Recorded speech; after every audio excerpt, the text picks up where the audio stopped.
Assalamualaikum dan salam sejahtera. Kami daripada kumpulan 15 yang diketuai oleh saya, Nur Izzati Najwa, akan membincangkan secara analisis kritis isu 3R iaitu Royal, Religion dan Race yang berlaku di Malaysia.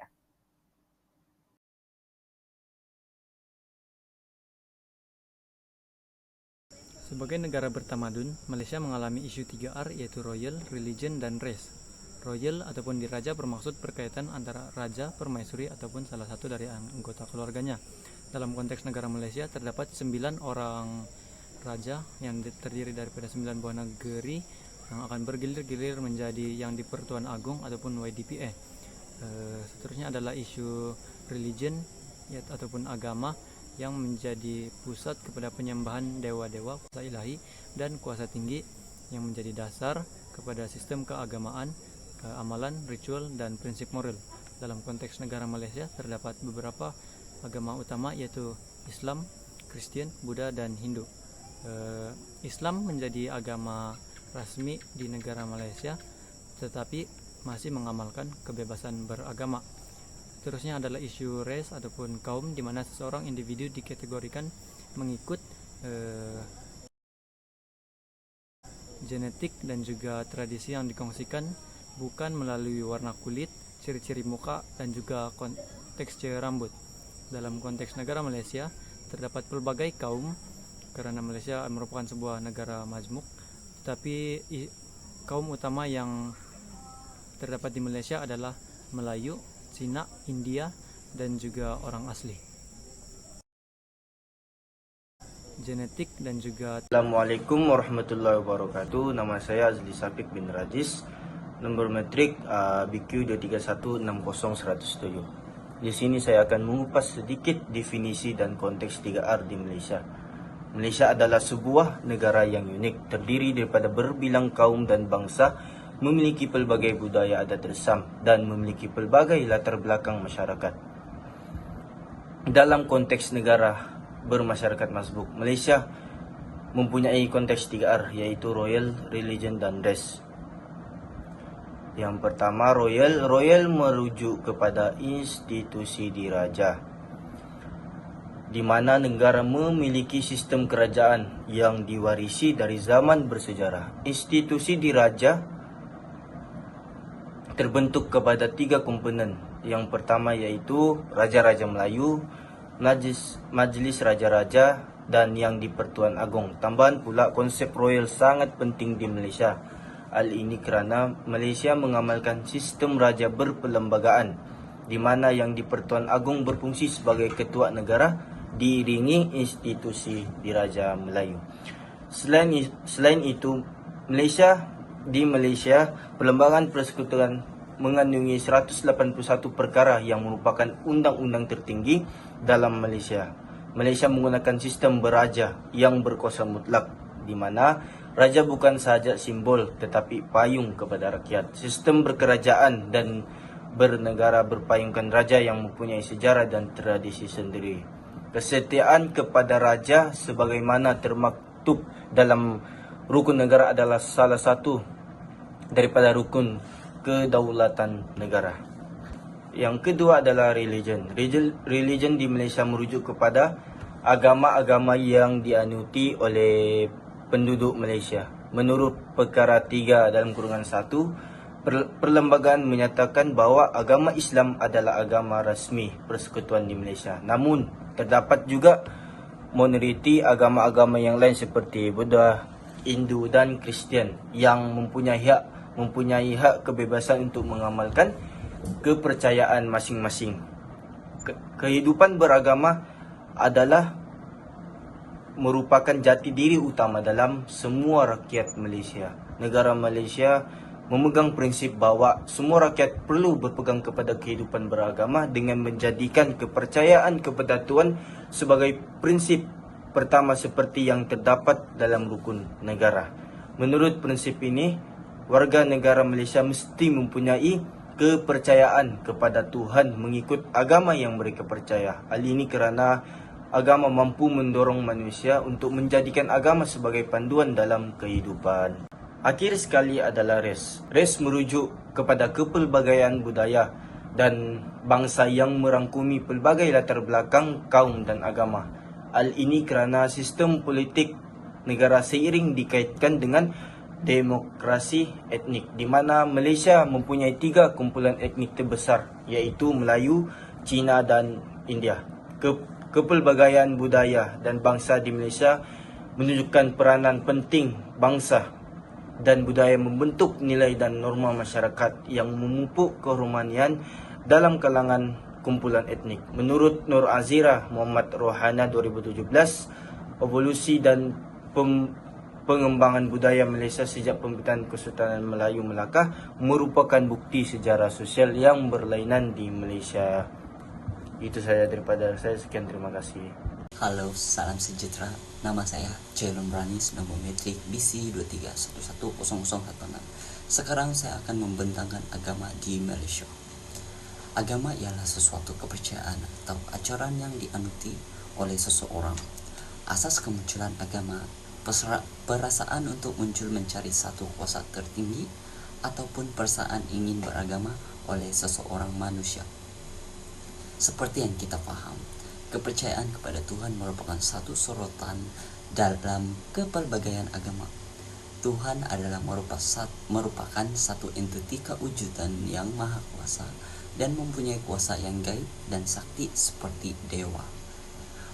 Wallace 1966 pernah mengatakan agama adalah satu perangkat ritual dirasionalisasikan oleh mitos-mitos untuk menggerakkan kekuatan supernatural dengan tujuan untuk memperoleh atau mencegah dan mengubah keadaan manusia alam. Selanjutnya, Malaysia adalah sebuah negara yang kaya dengan sejarah agama yang menarik. Namun begitu, Malaysia mempunyai 4 agama utama, yaitu agama Islam, Buddha, Hindu, dan Kristian. Ini merupakan 4 agama yang utama di Malaysia seperti mana yang terdapat dalam slide ini. Agama Islam merupakan agama paling utama di Malaysia. Agama Islam telah diwahyukan oleh Allah SWT kepada Nabi Muhammad SAW yang berkonsepkan kepercayaan kepada Tuhan yang satu. Al-Quran adalah dijadikan sebagai asas dan sumber hukum yang utama bersama-sama dengan panduan daripada amalan Nabi Muhammad SAW. Bagi agama Buddha pula diamalkan oleh masyarakat Cina di Malaysia. Agama ini diasaskan oleh Siddhartha Gautama yang dikenali oleh penganutnya sebagai Buddha. Agama Buddha mempunyai amalan yang istimewa, yaitu mengenepikan perbincangan tentang ketuhanan. Seterusnya, agama Hindu yang diamalkan oleh masyarakat India di Malaysia. Agama Hindu pula ini berasal dari India, terutama dari India Selatan. Agama ini percaya bahwa Tuhan mempunyai 3 fungsi utama, yaitu menciptakan Brahman, memelihara adalah Vishnu, dan membinasakan yaitu Shiva. Dan akhir sekali yaitu agama Kristian. Agama Kristian yang paling dominan di Malaysia adalah dianuti oleh masyarakat Bumi Putra di Sabah dan Sarawak, dan segelintir juga di semenanjung Malaysia. Agama Kristian ini adalah sebuah agama monotesis yang berdasarkan kehidupan dan ajaran-ajaran Yesus Christ dari Nazaret sebagaimana ditunjukkan dalam karya-karya para pengikutnya dalam Perjanjian Baru. Yesus Christ pula dari Nazaret ialah tokoh utama bagi agama Kristian.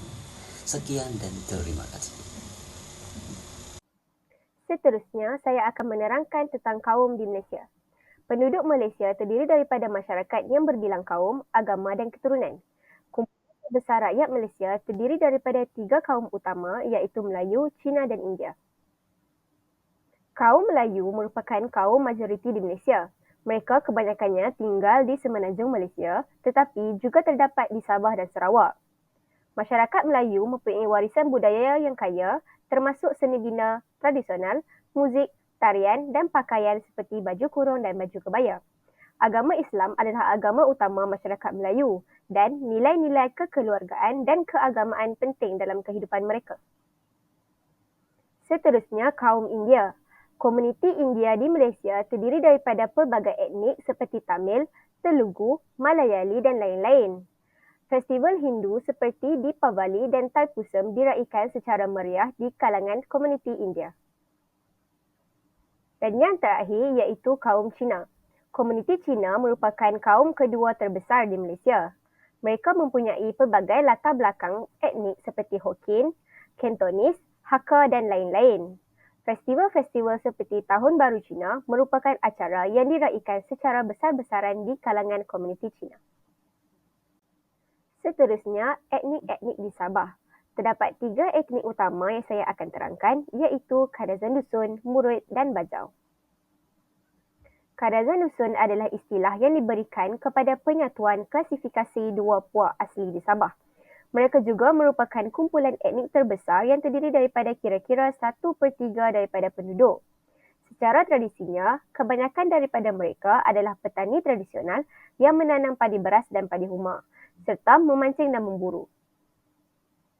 Seterusnya, kaum Murut. Murut adalah sebuah kumpulan etnik peribumi yang terdiri daripada 29 kumpulan sub-etnik yang menduduki kawasan pedalaman di kawasan utara Borneo. Murut adalah etnik Sabah yang terakhir untuk membuang amalan memburu kepala. Ini adalah kerana mengumpul kepala musuh merupakan peranan tradisinya yang penting dalam kepercayaan kerohanian orang Murut. Dan yang terakhir adalah kaum Bajau. Orang-orang Bajau adalah sebuah kumpulan etnik peribumi yang tinggal di kawasan pantai barat dan pantai timur Sabah. Mereka bekerja sebagai petani dan nelayan. Selain menjadi pakar penyelam, mereka juga popular dengan menunggang kuda. Seterusnya, etnik yang berada di Sarawak. Yang pertama, kaum Iban. Kaum Iban merupakan salah satu suku kaum Dayak yang terbesar di Sarawak, Borneo, Malaysia. Tradisi dan budaya mereka terutama terikat dengan kehidupan di pedalaman hutan Borneo. Mereka terkenal dengan seni pukulan gendang tradisional, rumah panjang mereka yang unik dan adat istiadat yang kaya. Seterusnya, kaum Bidayuh. Kaum Bidayuh merupakan salah satu suku kaum Dayak di Sarawak. Budaya Bidayuh juga berpusat di sekitar hutan dan pertanian. Mereka terkenal dengan seni ukiran kayu, tarian tradisional dan sistem pertanian berteraskan ladang berpindah. Dan yang terakhir, kaum Orang Ulu. Orang Ulu adalah suku kaum Dayak yang lain di Sarawak. Mereka terkenal dengan keahlian seni ukiran, khususnya dalam seni ukiran kayu dan perhiasan yang dihiasi dengan corak tradisional. Muzik tradisional Orang Ulu juga merupakan ciri penting dalam budaya mereka. Seterusnya ialah sistem beraja. Sistem beraja di Malaysia merupakan satu bentuk pemerintahan beraja konstitusional di mana negara diperintah oleh seorang raja yang dipilih daripada kalangan raja-raja negeri Melayu secara bergilir-gilir. Raja-raja negeri Melayu ini merupakan keturunan terus daripada sultan-sultan yang memerintah negeri-negeri Melayu sebelum kedatangan penjajah British. Kedudukan raja-raja ini adalah simbolik dan mereka tidak terlibat dalam pentadbiran harian negara. Kedudukan raja di Malaysia juga diiktiraf dalam perlembagaan persekutuan dengan kuasa dan peranan yang ditetapkan secara jelas. Sistem beraja di Malaysia memainkan peranan penting dalam kestabilan politik dan keharmonian sosial negara. Sistem beraja yang diamalkan di Malaysia bermula dari zaman prakolonial, di mana wilayah-wilayah Melayu diatur oleh sultan-sultan tempatan. Setiap wilayah dipimpin oleh seorang sultan yang dianggap sebagai ketua agama dan pemerintahan. Penyelarasan kuasa di antara sultan-sultan ini dianggap penting untuk memastikan kestabilan dan keharmonian di kalangan wilayah-wilayah tersebut. Selepas kedatangan penjajah, terutamanya penjajah British, sistem beraja terus dikekalkan dengan penjagaan kuasa dan peranan yang berbeza. Walau bagaimanapun, dalam konteks moden, sistem beraja di Malaysia terus berubah dan diselaraskan dengan sistem demokrasi parlimen yang diamalkan hari ini. Asal-usul sistem beraja di Malaysia menjelaskan kepentingan sejarah dan budaya dalam pembentukan identiti negara, serta bagaimana tradisi beraja masih dihormati dan dikekalkan dalam konteks moden. Di Malaysia, terdapat 2 jenis negeri yang mempunyai perbezaan dalam sistem pemerintahan beraja, yaitu negeri yang mengamalkan sistem sultan dan negeri yang tidak mengamalkan sistem sultan. Antara negeri yang mengamalkan sistem sultan ialah di negeri-negeri seperti Johor, Kedah, Kelantan, Perlis, Pahang, dan Terengganu. Sistem pemerintahan beraja yang diamalkan adalah sistem sultan. Dalam sistem ini, pemerintahan dipimpin oleh seorang sultan yang dianggap sebagai ketua agama dan pemerintahan negeri. Sultan memiliki peranan penting dalam memimpin negeri dan menyokong pembangunan serta kebajikan rakyat. Walau bagaimanapun, kuasa sultan telah dihadkan oleh undang-undang dan kelembagaan, dan mereka berfungsi sebagai lambang kesatuan dan kestabilan negeri. Manakala negeri-negeri yang tidak mengamalkan sistem sultan pula ialah negeri-negeri di Melaka, Negeri Sembilan, Pulau Pinang, Sabah, dan Sarawak. Sistem pemerintahan beraja yang diamalkan adalah berbeza. Contohnya, Melaka dan Pulau Pinang merupakan negeri yang mempunyai yang di-Pertuan Negeri sebagai ketua pemerintahan. Negeri Sembilan mempunyai undang sebagai pemimpin tradisional, manakala Sarawak mempunyai yang di-Pertuan Negeri dan Raja Isteri Agung sebagai pemimpin utama. Dalam sistem ini, peranan pemerintah beraja mungkin berbeza dari suatu negeri ke negeri yang lain, tetapi mereka semua memiliki kuasa yang dihadkan oleh undang-undang dan perlembagaan serta berfungsi sebagai simbol kesatuan dan tradisi dalam masyarakat, di mana Sabah pula mempunyai tuan yang terutama sebagai ketua pemimpin. TYT ini juga memainkan peranan dalam memimpin hal-hal pentadbiran dan kerajaan di negeri Sabah. Perbandingan antara sistem beraja di Malaysia dan di negara-negara Eropah menunjukkan perbezaan dalam struktur fungsi dan peranan raja-raja. Perbezaan pertama dari segi struktur pemerintahan. Di Malaysia, sistem beraja adalah beraja konstitusional, di mana raja-raja negeri Melayu dipilih secara bergilir-gilir untuk menjadi yang di-Pertuan Agong, yaitu raja tertinggi yang merupakan ketua negara Malaysia. Di samping itu, terdapat juga raja-raja negeri Melayu yang memegang peranan penting dalam negeri masing-masing. Manakala di Eropah, terdapat berbagai bentuk sistem beraja, termasuk beraja mutlak, beraja konstitusional, dan beraja simbolik. Contohnya, beberapa negara seperti United Kingdom dan Belanda mengamalkan beraja konstitusional, di mana raja atau ratu mempunyai peranan seremonial, tetapi kuasa eksekutif sebenarnya dipegang oleh kerajaan terpilih. Perbezaan yang kedua ialah dari segi fungsi dan peranan. Di Malaysia, raja-raja mempunyai peranan seremonial dan simbolik yang diatur oleh perlembagaan persekutuan.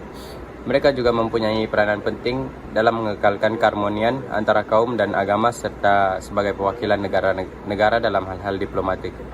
Di Eropah, peranan raja atau ratu bergantung kepada jenis sistem beraja yang diamalkan. Dalam negara-negara seperti United Kingdom, raja atau ratu mempunyai peranan seremonial yang diiktiraf secara rasmi, tetapi kuasa politik sebenarnya dipegang oleh kerajaan terpilih. Namun dalam beberapa negara seperti Arab Saudi, raja mempunyai kuasa eksekutif yang luas dan peranan penting dalam pentadbiran negara. Perbezaan yang ketiga dapat kita lihat dari segi kekuasaan. Di Malaysia, kuasa raja-raja adalah terhad dan terikat oleh undang-undang dan perlembagaan negara. Mereka tidak mempunyai kuasa eksekutif yang sebenar dan bertindak sebagai simbol kesatuan dan keharmonian negara. Manakala di Eropah, kekuasaan raja atau ratu bergantung kepada konteks sejarah, budaya, dan undang-undang setiap negara. Beberapa negara memberikan kuasa eksekutif yang luas kepada raja, manakala yang lain menghadkan kuasa mereka kepada peranan seremonial dan simbolik sahaja. Seterusnya, saya akan menerangkan tentang isu 3R dalam konteks perlembagaan. Perlembagaan adalah salah satu dokumen penting dalam sesebuah negara yang menyentuh ketiga-tiga isu berkenaan institusi diraja, royal, agama, religion, dan kaum, race. Menurut Jabatan Penerangan Malaysia 2017, Perlembagaan Malaysia juga dikenali sebagai Perlembagaan Persekutuan. Perlembagaan Persekutuan merupakan undang-undang tertinggi dan menjadi punca kepada semua undang-undang. Perlembagaan Malaysia mempunyai 131 perkara yang menyentuh pelbagai aspek pemerintahan. Dengan termaktubnya perlembagaan, satu bentuk pemerintahan yang adil dapat dibentuk. Selain itu, ianya dapat menjamin keamanan dan kestabilan negara. Bagi memastikan individu dalam masyarakat berkenaan lebih berdisiplin dan beretika dalam bernegara, maka pemahaman perlembagaan dan undang-undang adalah sangat penting. Oleh itu, ilmu dan isu mengenai perlembagaan Malaysia hendaklah diambil cakna oleh rakyat Malaysia. Isu agama merupakan salah satu perkara yang penting dalam perlembagaan Malaysia. Perkara 3 dalam kurungan 1 dalam perlembagaan menyatakan bahawa Islam adalah agama bagi persekutuan, tetapi agama-agama lain boleh diamalkan dengan aman dan damai di mana-mana bahagian persekutuan. Hal ini bertujuan untuk menjamin kedudukan orang bukan Islam serta menjamin perpaduan rakyat berbilang kaum, agama dan bangsa di Malaysia. Terdapat beberapa peruntukan-peruntukan lain mengenai Islam dalam perlembagaan. Contohnya, perkara 3 dalam kurungan 3, iaitu Yang di-Pertuan Agong sebagai ketua bagi agama Islam di Malaysia. Perkara 11 dalam kurungan 4 pula berhubung dengan sekatan dan kawalan perkembangan kepercayaan dan doktrin. Perkara 12 dalam kurungan 2, kerajaan persekutuan dan juga kerajaan negeri boleh memperuntukkan perbelanjaan dari segi kewangan dan juga bantuan lain kepada institusi-institusi Islam. Dan yang terakhir, perkara 12 dalam kurungan 4 menerangkan bahawa agama seseorang yang bawah daripada umur 18 tahun hendaklah ditetapkan oleh ibu atau bapanya atau penjaga. Seterusnya saya, Nur Sara Amira binti Ahmad Razali akan menerangkan isu bangsa dan institusi diraja dalam konteks perlembagaan persekutuan. Isu bangsa dalam konteks perlembagaan persekutuan. Bangsa Melayu merupakan bangsa yang terbesar di Malaysia berbanding bangsa Cina, India dan seterusnya diikuti oleh suku-suku kaum di Sabah dan Sarawak. Isu bangsa ini dimaktubkan dalam Perlembagaan Persekutuan Malaysia demi memastikan kesejahteraan dan keharmonian rakyat berbilang kaum ini kekal sehingga generasi akan datang. Keistimewaan bangsa Melayu dan Bumiputera telah dimaktubkan dalam Perkara 153 Perlembagaan Persekutuan Malaysia. Terdapat 4 unsur yang dipelihara dalam Perlembagaan Persekutuan Malaysia, iaitu agama Islam sebagai agama rasmi, bahasa Melayu sebagai bahasa kebangsaan, kedudukan Raja-Raja Melayu serta hak istimewa orang Melayu. Institusi diraja dalam konteks perlembagaan persekutuan. Institusi diraja merupakan kuasa yang tertinggi dalam pentadbiran negara tetapi tetap tertakluk di bawah Perlembagaan Persekutuan Malaysia. Terdapat 19 daripada 183 perkara dalam Perlembagaan Persekutuan Malaysia yang menyentuh akan peranan raja-raja dalam kerajaan. Urusan pengampunan dan penangguhan hukuman orang yang telah disabitkan kesalahan yang dilakukan di dalam wilayah Persekutuan Kuala Lumpur turut berada di bawah kuasa Yang di-Pertuan Agong.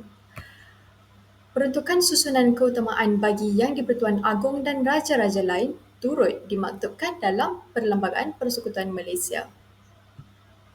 Assalamualaikum warahmatullahi wabarakatuh. Nama saya Nurashida binti Ahidi.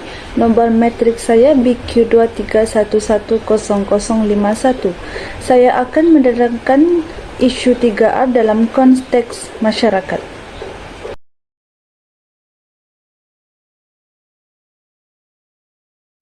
Isu yang pertama adalah isu stalking terpapar nama Allah.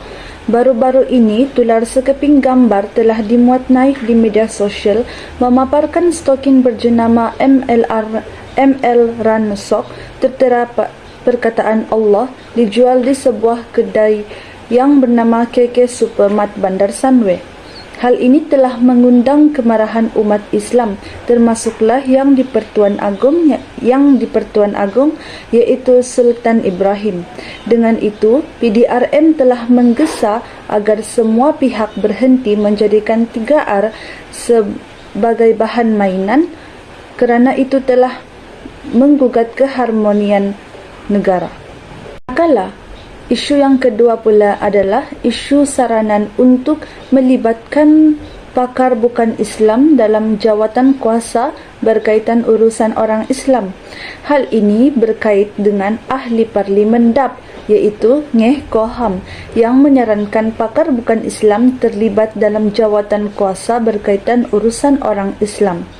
Wan Saiful Wanjan yang juga Ketua Bersatu, beliau telah menekankan ketegasan terhadap tindakan DAP dan mengkritik sikap yang dianggap kurang serius daripada pihak berkuasa, terutamanya Anwar Ibrahim dan kerajaan, kerana mereka telah berlembut terhadap kebiadaban DAP.